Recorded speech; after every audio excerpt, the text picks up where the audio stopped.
who make it there and can make it back. Salutations and shit, folks. Welcome back to another episode of your favorite travel podcast, Travel and Shit, where I, your host, D. Carey, have an experiential conversation about the nuanced ways that travel intersects with regular life. Jumping right to it, I've got a beautiful guest today. It's such a pleasure to see this face. Nikki, please go ahead and introduce yourself.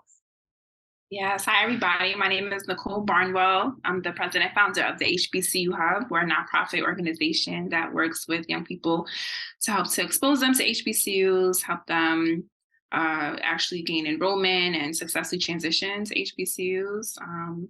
Also have worked in business, and I'm passionate about the financial literacy world as well. So we incorporate that into our programming for the organization. And yeah, super excited to be here with you, Ms. D. Carey, and finally, get to connect around the work that, we're both doing and how they intersect. So happy to be here. And I'm so happy to have you with me. Thank you so much for your time. So it came up in, I'd say, probably the last 3 episodes I had guests with. And I don't know why it took me so long to boom, I got the plug. College. I'm listening to these young ladies talk about what their college experience was and how study abroad has been such a beautiful opportunity for a lot of them. And in listening to them describe their experience, of course, I thought of mine. So I graduated in 2007. Thankfully, 4 years, was in and out, was done. Just one fucking degree, didn't really give a shit about nothing else. I did the easiest thing possible. I legit just wanted to be in and out. And I, unfortunately, did not avail myself to the opportunity to do study abroad. I think I saw a poster or an advertisement for it. I'd heard about it prior while I was in high school. Yeah. But taking a step back, my college experience, it's I could see how different I am now. I can see how different my parents are now. Because when I was looking at colleges, I remember for a minute, you couldn't tell me I wasn't going to go to Loyola. I was going to Loyola. I was moving to Maryland. I was going to have crab cakes every weekend. It was going to be fish fries and crab boils, the whole thing. This is who I was going to be. It was going to be my new life. And then we went down to visit it. And I'm so glad that we went to visit it, because I got there and I was just like, oh, this ain't it. This is not for me. Where are the Black kids? And I, mind you, I wasn't interested in going to an HBCU at the time, because unfortunately, my experience of HBCUs, one of my cousins went to, she went to Howard. Yeah. And I let that one, I had 2 cousins that went to HBCUs. Cam went to Howard and Tay went to Spelman. And so in my mind, I'm like, oh, it's going to be a fashion show, and I'm not a fashion girl. And because I'm like, yo, I know Cam and I know Tay, Jiggy. Cam is from Harlem. Tay is a queen shit. Cam was just like, our entire lives, it was just like, everything done up. Yeah. And so for me, the 16, 17-year-old, I'm looking at the people that are going there. And then God bless Janae. We have not spoken since she left for college, but she wrote me a letter after her first year of college. And she was basically telling me, what her experience as a freshman was like. Be careful of, the people that you spend time with, just doing the older friend, the big sister, the big cousin, let me give you a little bit of info that I got put onto now that I'm in this situation. Now I'm doing college. So I had a perception of all Black school is not going to be for me, because one, I'm not the fashion girl. I don't do I wasn't we didn't have it like that. So I didn't do name brand clothes till I started working myself, and my little check was couldn't tell me nothing when I finally got the drip I wanted. But at the same time, I never thought that I would be able to keep up with everyone else. So I let that deter me. Plus, at the time, what was it? What was the name of that show? Different World and All. I just felt like, well, the world isn't all black, so why would I go to a black school? I don't know Yeah. that, because in my head it was just like, well, all the plugs and all the business people are white because there's no representation. This is coming from a kid Yeah. that grew up in the 90s and didn't see black Right. CEOs and black business owners and black people. So I'm like, all right, well, if all the business people are white, why would I go to a school that had just black people? I'm going to be Yeah. out the mix. I'm going to be out the loop. And I already feel like I'm not going to be up to par. So my Yeah. God, looking back on where my head was at and making that Yeah. decision, I absolutely wish you and your program and the options that you had were available to me, because I know that there were the bus rides. I know that there were the trips and the tours that would bring you to schools to go see it. However, as Yeah. much as I went to a white ass high school, so that Yeah. wasn't at my disposal. I was just Mhm. left out to figure it out on my own. And like I mentioned, like Yeah. I love seeing the growth in my parents as well, because my mother went to college. She went to Delphi, same school I went to. She couldn't graduate from Yeah. there because she took that L. And you work. I'm gonna leave school so my parents can help my siblings. But Yeah. knowing what I know now, Mhm. Mhm. I wish I had that information then. So there were so many Yeah. opportunities that I naively just didn't take advantage of because I didn't see myself in what I thought they were. I didn't see me. Like Lil D, I didn't see that in any of that. So Mhm. in listening to these women who look like me, Yeah. being able to find those programs, now it was in my head. So is it the student that has to do the searching, or is it the organization? Is it the school? Is it the high school that should be making sure that the students have this information available to them? Is it the, family members and the friends of these students that should be making the information available to them? Like, I don't want to say whose Yeah. responsibility is it, but how do we bridge the two, right? Because you can only expect the 16, 17-year-old, an average 16, because we got the ones that are 13 and they already got their school list, already got their application plan. A lot of people are just Absolutely. built differently, and they, Yeah. know what they want. Whether or not they've seen it or not, they just have that. That drive, that ambition. Yes, Yeah. yes. Yeah. Everybody is different. And knowing that personality absolutely will have an effect on the way you make decisions. How would you Absolutely. suggest we bridge that? What is it that you do in, service to our kids that allow them to see themselves and understand that these opportunities and institutions exist to make sure that they are seen and valued and heard? Yeah, no, absolutely. I love that you say that you were I think you I was naive in a different way going into Hampton because I didn't really know much about the school for real. My dad, he's a pastor, he pastored for over 20 years. He used to go to the ministers conference down there. So he was a Okay. big advocate for. He was like, oh, Hampton's a good school, it's a good school. Like that was his biggest thing. And then I visited and it was beautiful and all these beautiful black people. I'm like, I went to white school, but I want to be here. Like this is where I want to be. I think that made me like want to go more because it was all Hmm. black. And the fact that I went to Catholic school like for since from sixth grade on up. And I same with you. I didn't have counselors, guidance counselors, or really many big sister types. We had elders in my Hmm. church. That's really how I initially got to visit Hampton. They put together a church HBCU tour and took all of the high school kids on. I had to go. It was my sophomore year. I wasn't thinking about college. My dad was like, "No, you're going," and I'm so Hmm. grateful because that was my first introduction to Hampton and Morgan and Howard and a lot of the HBCUs that we went to go visit. But in terms of how we can bridge the gap, it's such a layered issue. Like doing this work has shown me how many different components, right, play a role in why the condition is what it is today, which is that there aren't any, aside from the work that we do, there aren't trainings for guidance counselors to become educated about how to effectively transition their students to HBCUs. And I feel like the responsibility is definitely on guidance counselors and on the DOE. But what I found that it's not the lightest lift, I'll say, for them. A lot of guidance counselors have a lot of students that they have to get through the door, to get through the graduation, right? Get out, right? Their senior year. There's only one of them for like hundreds of students a lot of times. So they just a lot of times from what I've in the conversations that I've had, they don't have the time, they don't have the energy Yeah. to really put forth the additional effort. SUNY CUNY, that's the easy application. It's free. It's a like I said, it's a lighter lift.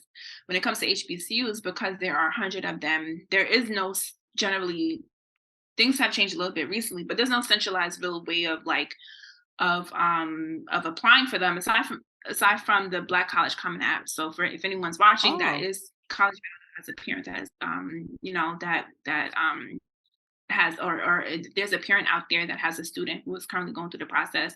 The Black College Common App is an application where you can apply to about 50 HBCUs through that application, and you can get a decision. It's one fee. It's definitely okay. has helped a lot with people and students who may have cost limits Mhm. or financial limitations and want to apply to HBCU. That's another route that was not in existence, right? When we were in high Mm-mm. school. So that's definitely something that has benefited like more recent students who've been applying for HBCUs. But counselors just they don't have like many of them on a large scale. They're not getting trained and they don't have the capacity to like to be the ones to really push students towards HBCUs. And some of them just don't believe in HBCUs. They don't believe that they're quality schools. There's just a lot of misinformation out there, right? They don't believe that students can afford them. My students are, in these, low income neighborhoods. I hate that because I'm like, if a student is capable, there are students that are achieving on a high level, there are scholarships that are Mhm. available. We've seen it happen time and time again. So that bothers me. But a responsibility I think falls on us as alumni. The people that are connected somewhat to the organization. We take it very seriously, the work that we do, making sure that we're everywhere that we can be at every fair, at every event, to make sure that the HBCU legacy continues, and that students know that these are valuable, experiences and just great opportunities, just Yeah. not only from a professional career standpoint, but from a personal development standpoint, right? Like being able to be 18 in a Black space where you can just fully be yourself and fully, self actualize, as Kamala Harris says. And I love when she says like you can fully become yourself Yeah. on the campus of an HBCU. And I think that it's something that's just special. And when we don't show up, right, when we don't have counselors that are supportive, it helps. It definitely like it becomes a barrier for students who do want that experience. So to answer your question, I think the responsibility falls on a number of people. I think it falls on alumni. I think it falls on counselors. And the work that we do as an organization is to really um be the support system, right? Be that gap filler, to ensure that students do have a place to go to when they are interested in HBCUs and they just want information. So yeah, I think it's definitely the collective effort collective responsibility that we need to have when it comes to making sure students have what they need for HBCU attendance. So what exactly do you guys do over at the it's HBCU Hub, right? The HBCU Hub, yeah. So we originally I started the organization out of just wanting to create a space for students to learn about HBCUs. I never really wanted to do a program because I felt like that would just be just too much. But we did developing a program called HBCU Hub University, which is a pretty much a HBCU focused college access program. So our Okay. mission is and our goal is to bridge the gap and create a high school to HBCU pipeline. Mhm. And so our program is it's pretty straightforward. We have workshops. We have sorry about the noise. We Girl, have don't even. workshops. We have we assign mentors. Mm. We um, we do different activities, attend different events together that are here, such as HBCU Night. They have one at Madison Square Garden. They have a bunch of different like HBCU events Nice. that we've been able to expose students to. Um, they'll come help out at different like fairs and things that we're doing. Just really any and everything related to HBCU. We try to bring that to them, bring them to the culture, like introduce them to the culture, because once I usually get students, like once they visit a campus, they come to an event, they see the love, they see the camaraderie and like the family oriented nature of like just HBCU alumni. When we get together, we do things. That always helps to help them to see like what they can get from the HBCU experience. So yes, that's essentially like a lot of like what I do on a day to day. Like I get invited to tons and tons of college fairs. And I love doing those because it's, we're always looking to connect with new students. We what else? Yeah, we haven't started our programming just yet, our fall cohort. But once that starts, we'll be doing workshops every 2 weeks with students, talking about financial aid, scholarships, and what to expect when you get on campus. I know that we are sister Greeks, so what to expect from the Divine Nine, experience, any and everything related to having a successful and like a full like college experience. And a lot of students, some students come to us and they don't have to go into HBCU. They still benefit from from our mentorship and from the advice that we give them around just how to be successful in college, how to network, the importance of finding adults on campus that can support you in, whatever that looks like. That's something that I always wish I would have done more of when I was on campus, like finding adults that were in high places, or not even high places, just in administration, that could be a mentor and that could, help you out when it comes to different things. So those are things that we do in our programming, just again to bridge the gap, ensure that students have the resources, the information, and just the guidance, the network, to be successful when they get to their college. That's one thing I like that you touched on that, because I feel like knowing how to use resources is something that not everybody necessarily picks up on right away. And I feel like, to your point, like I missed such a window of resources that I didn't even know. Because it's like when you go into it, you have an idea. When you go into college, right? And that's what I mean by it. When you go into college, honestly, let me just speak from my experience. When I went into college, I understood college to be the place where you make the networks, right? But I didn't necessarily understand the value of all of those different relationships and how certain relationships can be more beneficial than the job. So that was one of those things where like I didn't do shit in school because I went to a Black ass elementary school, went to Catholic school also. I've been in Catholic school from nursery through 12th grade, through 12. Wow, I didn't know that.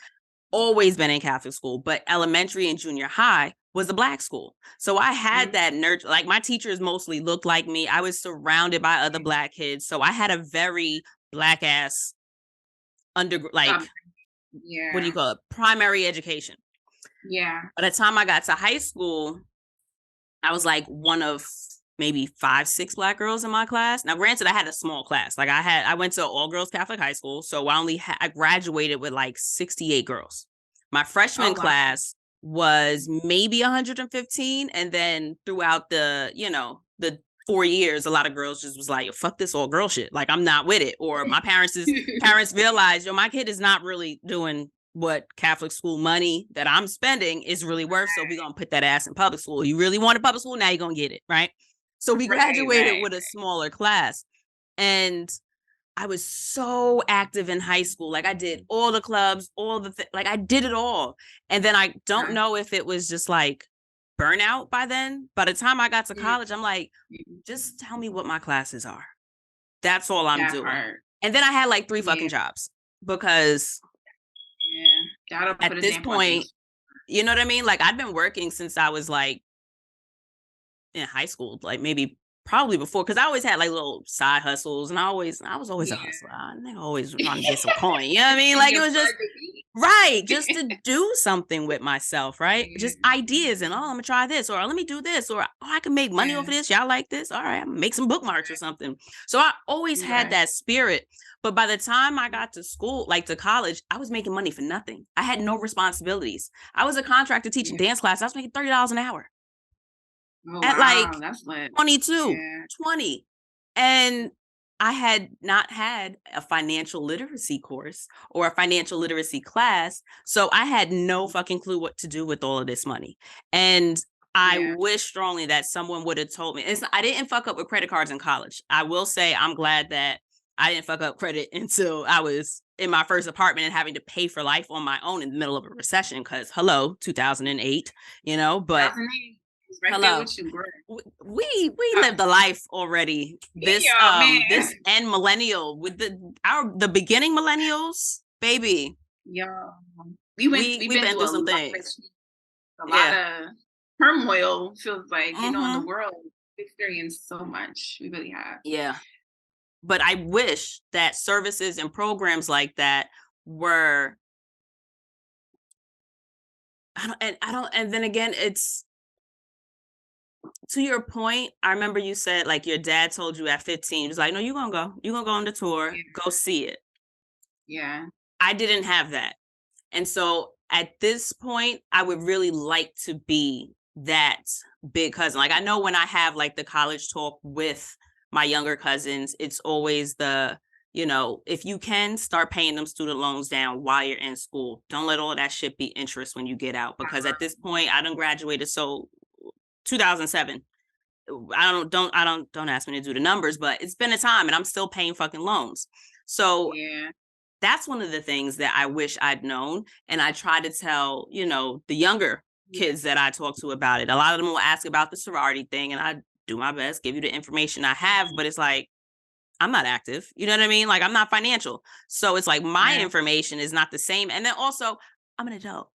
My undergrad experience is not going to be your undergrad experience. And we're at different campuses. Like, so this is definitely going to be very different. Very Yeah. different. So how do I try to navigate being the adult that wants to, give as much information outside of it being just my experience? I went to school in a completely different era. I was listening to some of the programs that are available in terms of what do you call that?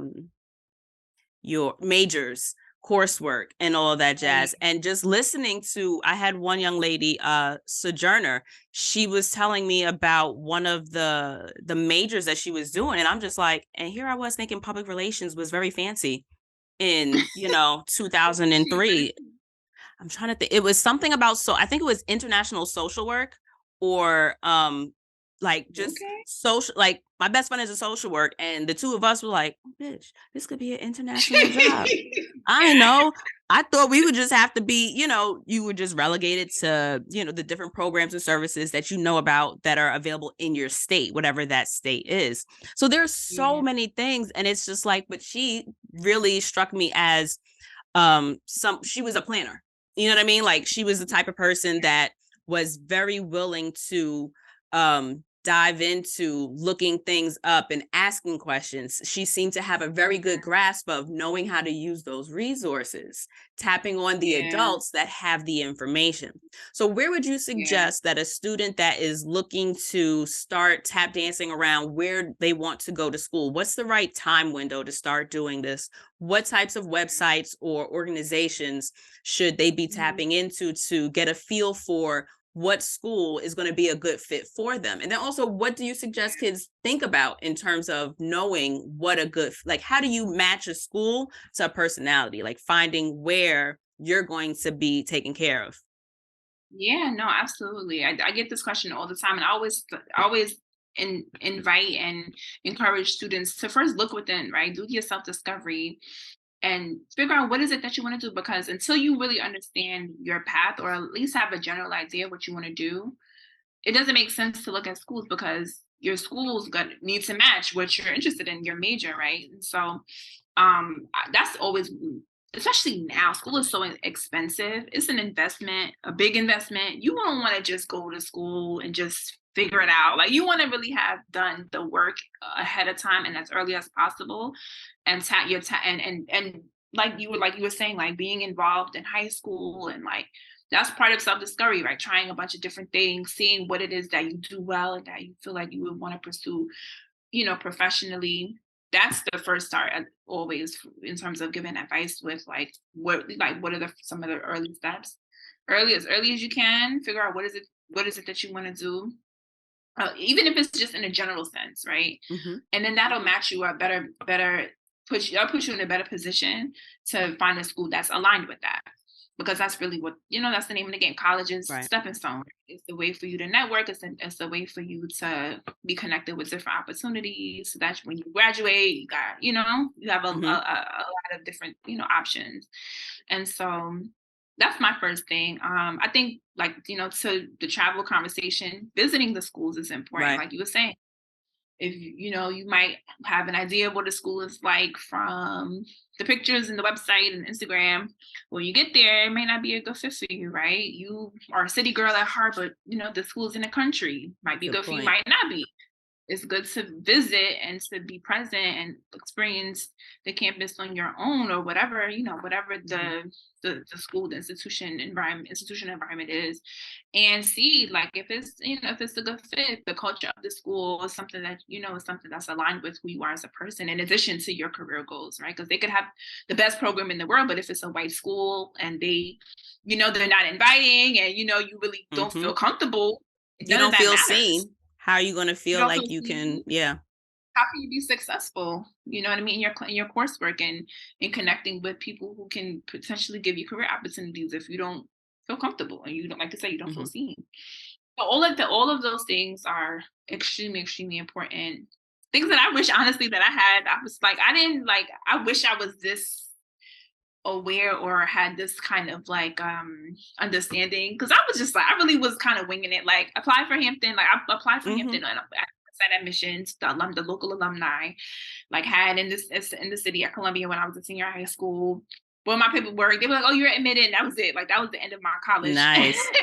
journey. Like, really cut and dried like that. And I think, like I said, I was a little bit naive, but it worked out. You know what I mean? Like, I loved Hampton. I That's one thing that I hold so dear to me, and I cherish, because it was really that beautiful of an experience. But yeah, like, going into, when it comes to this now, like, Mm. there has to be a plan. You have to be, thoughtful, and just have a real understanding of what you're, looking to get out of a college experience. Otherwise, it won't be, you may have some regrets, or you may, things may not turn out, in the best way, because that plan wasn't set in place early on. So yeah, I hope that answers your question.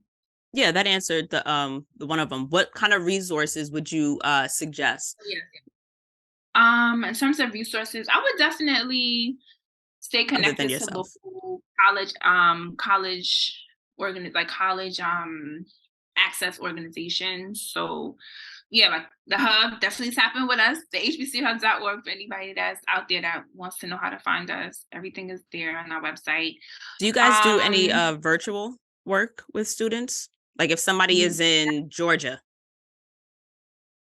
so we did more of that. So we're hybrid. So our HHU program is hybrid. So for those that aren't in the state, yeah, there are still ways to connect with us.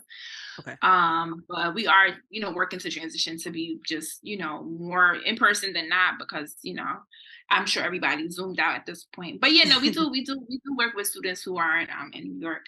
Hmm. I love UNCF. I think UNCF is a great resource, especially when it comes to like scholarships and finding money for college. Um, local organizations like the Malcolm Bernard College Fair. They do a HBCU fair every year in November. Usually it's in Riverbank State Park. Um, they always Okay. have university representatives from HBCUs where you can learn about different colleges. Um, where else? This year there was a New Jersey HBCU Classic. They had a big college fair as well. I think, like, just showing, like, being present at the different college events, like Googling, go on Eventbrite, see what college events are happening in your town, because I'm an advocate of, now that we can be outside and we can be in person, like, go outside, explore, go, go visit a school, go see your local, the schools in your local area, and then see, like, what they have to offer. I think, like, being an adventurer and like, I'm big on, like, exploration, as a Okay. high school student, and getting out of the house and really just going and just seeing what the world has to offer. I think, like, more than anything, like, that's always what I encourage students to do. Websites are cool and stuff like that, but Yeah. like who's Not a doing full things. picture. Yeah, see who's having college, focused events. I mean, there are plenty of after school programs that also offer college readiness. Go to your guidance counselor. I know guidance counselors, they get tons and tons and tons of like different information about different schools. But even like you were saying earlier about like having older cousins and things like that, like using those resources, Yeah. like talk to your parents, see, let them know that you're interested in learning about different college opportunities. Be an explorer. That's my biggest thing. Like as a high school student, explore, see as much as you can see, and learn as much as you can learn before you even get to college, because that'll just put you in the best position Yeah. when you get there. So when would you say a good time to start all of this is? Because obviously the whole self-discovery, start as soon as possible. Like, it's unfair to expect a 17-year-old to decide what they want to do with the rest of their lives, like from scratch. You know what I mean? That's one thing that I always thought was kind of stupid, especially when all of this money is on the line. You asking these kids to Exactly. sign their lives away. They can't even get a credit card, but you having them take $70,000 loans out in a year when they could barely find their own asses. You know what I mean? So I truly think that it is very important to have your junior high and younger do all the activities, see what you want to do, and not just like, sports. Exactly. And I mean, nothing wrong with sports, because that could be your bag. That could be your thing. Same thing with like dance. I know a couple of my friends went to school for dance, but they did it in high school. And then by the time, we got to college, it was just like, okay, I think I'm a little danced out. I'll do, I want to say Tay was a majorette, but it's like, at a certain point, do as much as possible, as early as possible, so that you have some type of, are you an artist? Are you a musician? Are you a dancer, a sports person? None? Cool. So what about the sciences? Is that your bag? Are you a reader writer? Is that your bag? Do as much as possible with your babies, so that by the time they get to high school, they can feel more comfortable being able to say, no, this isn't for me. Yes, that is for me. Also, I think the one thing that I will say I was acutely aware of. I did well in very small environments, because my high school was very small. And I knew how it benefited me I knew how to play the game. And I understood. I knew that my teachers knowing who I was and what I was capable of got me through, even when I wasn't, like, if I didn't perform well on a test, my teacher didn't just say, oh, it is what it is, moving on. It was a tap on the shoulder, like, what's going on? They supported you, right? They could call me out when I was fucking up, or they could call me in, or then it's just like they just expect it. Plus, my mother didn't play that shit, so I didn't really have the option to fuck up too much. But I will never forget when I transitioned my sophomore year, when I went from, and this is in high school, from sequential 1 to sequential 2, I had the same teacher.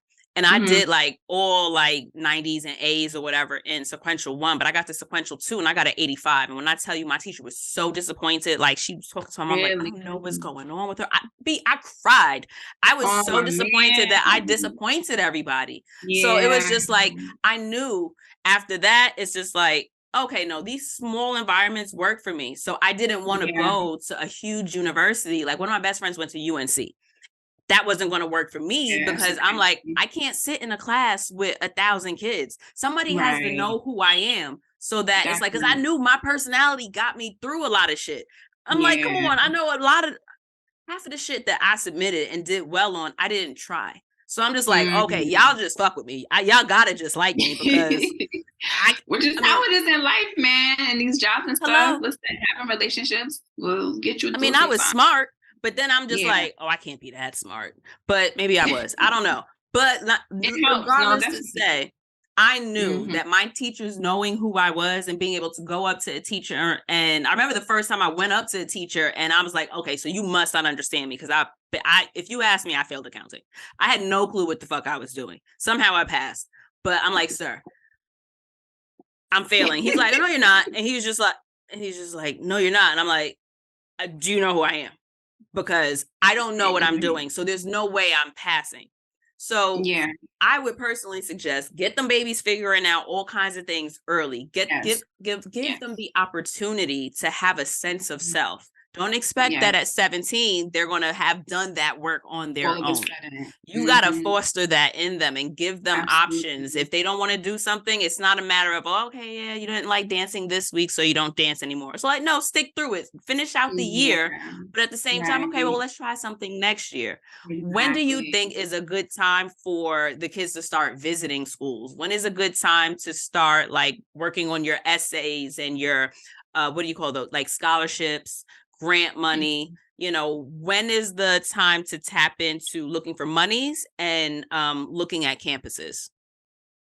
Yeah, I think I would love to say junior high school, but honestly, when middle schoolers, they're not focused enough. Like I don't feel like Okay. it benefits them enough to like actually be looking like visiting college. I think once you get to ninth grade, I would say like starting in ninth, because I went in like in my sophomore year. I feel like that was a good time, like because it was like colleges still like there's still some time before I have to make a decision. But okay, but I'm still in high school, so I know what's going on. Yeah. That's I think is best like 9th, 10th grade to do. That's like part of the discovery, like visiting campuses, seeing the kind of like, the field that you want on a campus. And you have a better idea once you're 14, 15, you're fresh, you're a freshman, sophomore in high school. I think that's a good time. But like you said, majors, I think everybody really knows, like, what you're good at, like what your strong suit is early on.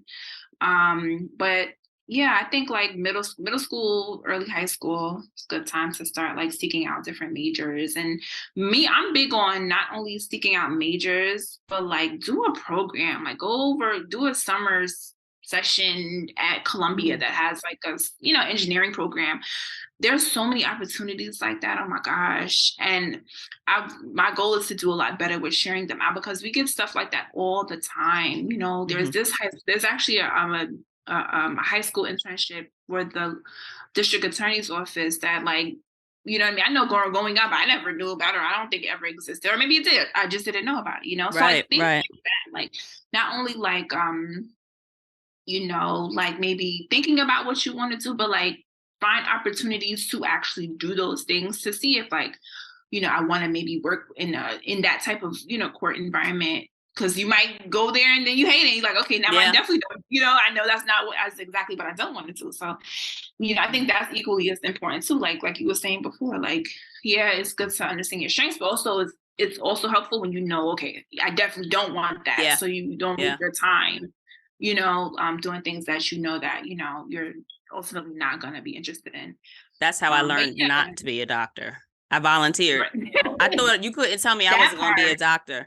I was going to be a pediatrician until I got to Sister Somebody's chemistry class. It's fuck her all day. I don't care. Sister Somebody, she should have retired eons ago. But when I tell you, that was the first teacher that really like, granted, I was probably like 16, so you're 16, you roll in your bag anyway. But when I tell you, like, that was the that was the only teacher my mother ever had to come up to the school about me. Have a conversation with you. Yeah. And I'll never forget my mama advocating for me on that one. Teacher tried to say, your daughter has a problem with being wrong. I was like, my child does not have and my mother she was a teacher. My mother was a teacher for, my mother was a teacher for probably like 25 years. 20 years or something like Beautiful. that. So my mother never played about hello. Okay. And taught dance classes on the weekend. So somebody else's kids 6 days out of the week. God bless her. God bless you, Mom. Right. But my mother told her, my child does not have a problem being wrong, but what she's not going to let you do is just tell her she's wrong without an explanation. She needs to know why she's wrong so that she cannot be wrong again. So if you're not giving that, she's going to ask. This is where we are. Explain hello. Things. Yeah. Hello. And that's what the fucking problem was. She wasn't doing that. That's why it's fuck her all day. But I absolutely volunteered because my high school made us. It was forced upon us to volunteer. We couldn't graduate without it. And feel a little way about that because I feel like they fucked me over on the when to do it. So I ended up volunteering way more time than I needed to because long story. Anyway, Oh, I got to I volunteered at Mary Immaculate Hospital. It's since closed down. And when I tell you, it was fun, but because it's like you're 16, they're not letting you do nothing important, right? But I yeah. enjoyed, like, I realized Being there. it's the Yeah. people of it for me that I liked. I Yeah. liked, but it was sad at the same time because I worked on the PEDS unit because I'm a kid. They can't put me up with a bunch of adults, right? So I would just feed the babies. I would just sit in the room with the other kids that were around my age and talk to them. So for one, it was perspective. It was eye-opening for like a 15, 16-year-old to see like your health is a blessing. Not every 15-year-old can just go outside and ride their bike or go to after school programs and stuff like that. Some of them are sitting in the hospital. I was looking at a kid that had, I don't know what the hell was wrong with the baby, but I remember part of whatever their illness was, they had sores in their mouth so they wouldn't eat. Like it was just a difficult time having this kid eat. So it's like, here you are in your little feelings and you're feeding a baby that is just like, oh, you're finally eating. Oh my God, I feel like I'm doing good.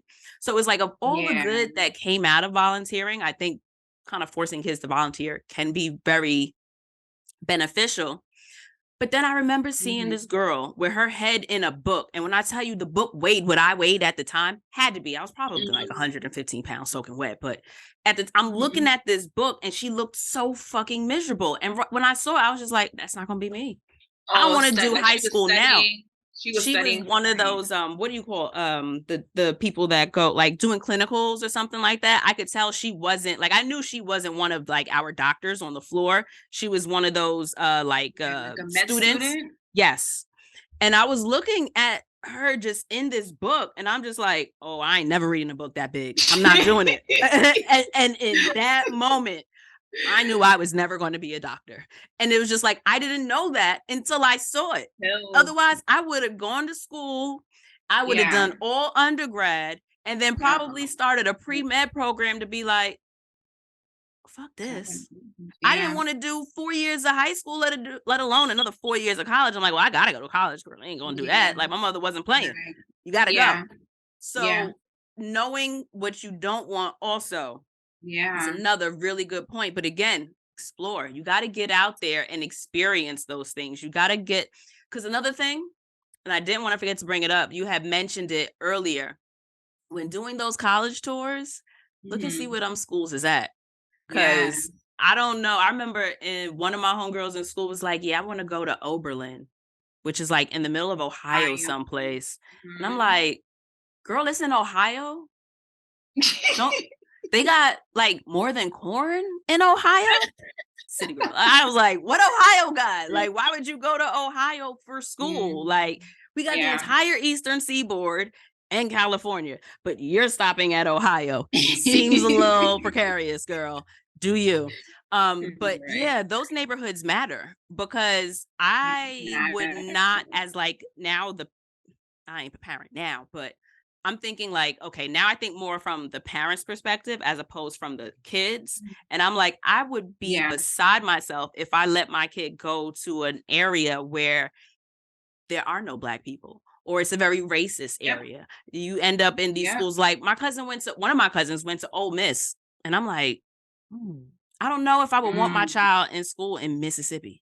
Yeah, no, it's real. Were they trying to pull back all types of like crazy down there? I was reading some of the stuff happening down. I'm like, they really trying to roll the clock back for real. Yeah. Florida's a shit show in and of itself. So that's another place I would never go to. Maybe have property there, but I'll never live there. But yeah, it's true. Like you have to, like, it's so important. I feel like Hampton was the perfect like environment for me. It was a suburban area.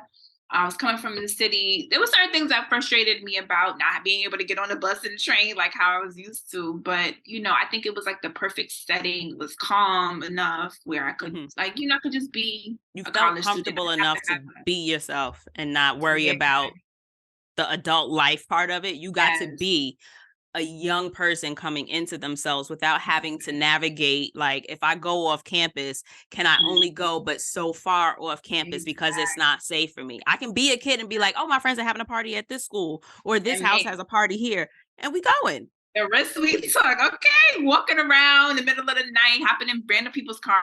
Like we did a lot of wild stuff that, thank God it was on Instagram and, Oh my God. TikTok back then. Cause Hello. listen, the stuff that we got into.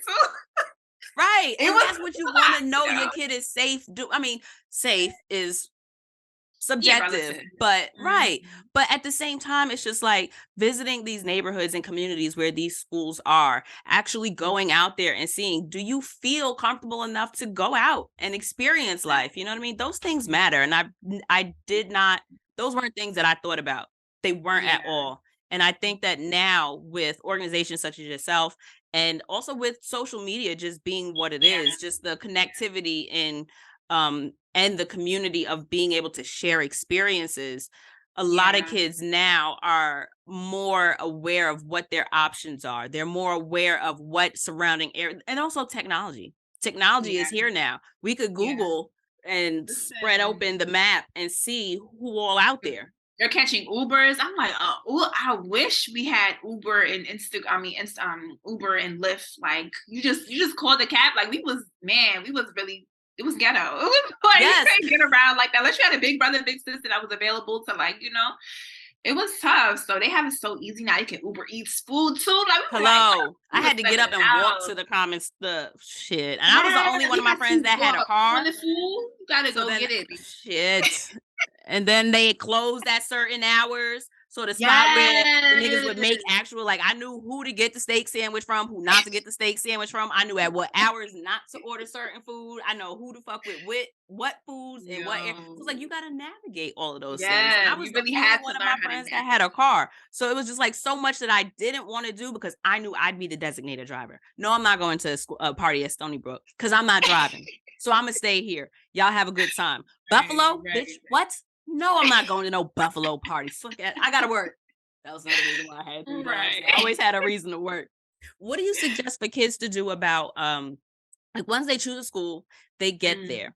How would you suggest they do their best to tap into community? How do they because I know we had touched on it before, but knowing how to use resources, how would you suggest the babies that are starting school, or when they do choose their location, they're here, right?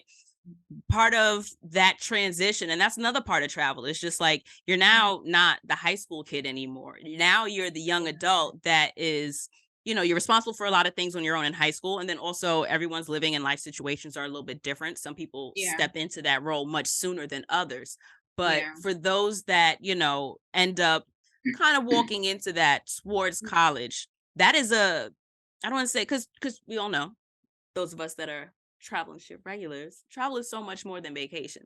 You're traveling for school. I'd never forget packing that fucking car up and trying to do one trip. When I tell you I got that down to a science, baby, I found every inch in that car. But trying to get all of your shit to the school and then back off campus, on campus, navigating that. I had roommates that lived out of state, them having to navigate, you travel for holidays. That's another thing to consider. Can you afford to get home?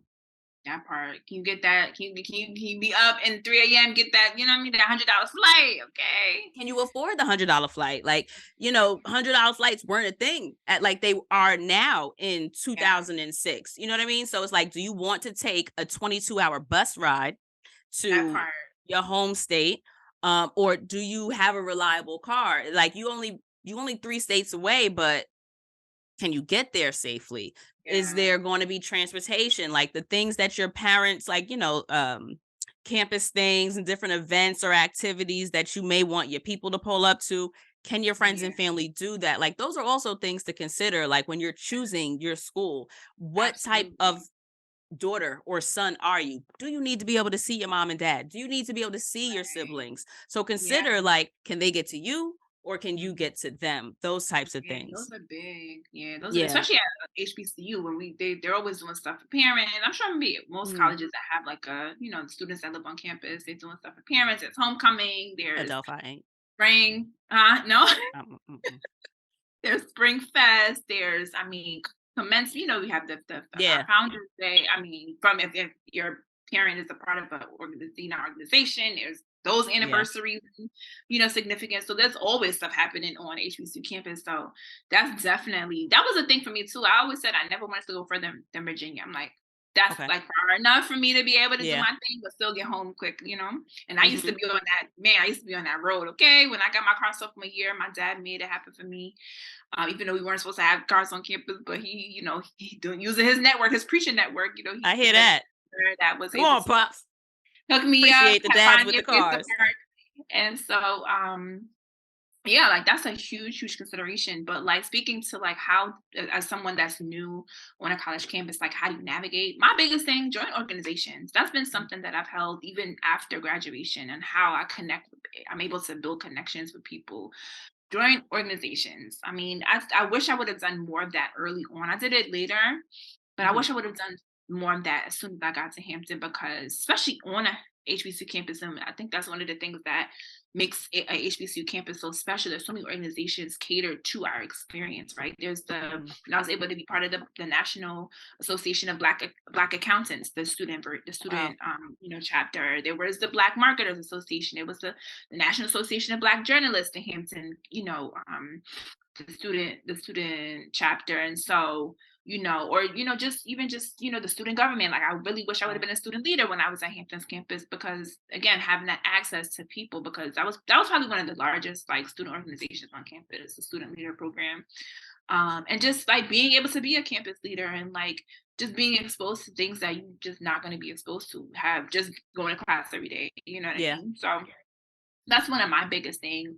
I think knowing and understanding how to make connections, because we literally teach our kids, that in our program, like how to introduce themselves to somebody new, like, hi, my name is, you know what I mean? Like Yeah. really go through it, because not everybody knows how to really talk to people, and like how Yeah. to actually network. Like what does that really look like from different perspectives, from meeting like a peer, meeting an adult, meeting Hmm. maybe a recruiter, right? Like how do you nurture those, not only create the connections in the moment, but also nurture the relationships and keep in touch with people and follow up with them.